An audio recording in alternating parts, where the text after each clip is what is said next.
の中へ生き物が入ってますので、やっぱり食べかすですとか魚の糞とかで水どんどん汚れてきてしまいます。そういった汚れた水が、こちらを通って回ってこの青いとこから出てきてですね、さっき言ったここのところろ過器の下にこういった砂、本当にただの砂なんですけれども、こういった砂が入ってます。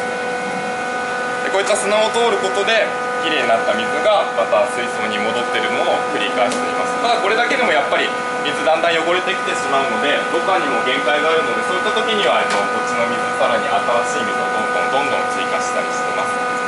また、砂で水きれいにできるんですけれども、例えば、このすごい大きいろ過器、ラッコのろ過器なんですけれども、ラッコとかはすごい体毛が多くてグルーミングって言って毛をむしゃむしゃしたりするので、すごい毛とかの詰まりも多いんですね。そういうために、例えばこういうラッコのろ過槽には特別にこういうさらに大きな、これ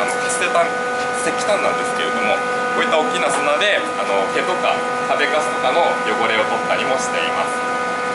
そういった風に極力海水をきれいにして生き物が快適な環境で暮らせるように、またお客様たちにも魚がきれいに見えるように海水をきれいにするシステムがサンシャイン水族館にはあります。ただここの砂もやっぱりずっと使ってると汚れてしまいます。その時に砂どうやって掃除するかと言いますと、これ見た通りに閉まってしまっているので、なかなかこの砂を取り出してジャボジャボ洗ったりすることはできません。その時にどうするかと言いますとですね、水の流れを変えますけれども、今度また電源入れてみますね。こんな感じに下から水を入れると砂が舞い上がるんですね。こうやって開けられないろ過器の中の砂を掃除して定期的に砂もきれいにしながら水をきれいにするようにしてます。これもでもやっぱり何度か洗っててもなかなか砂の汚れが取れなくなってきてしまうことがあるので、そういった時にた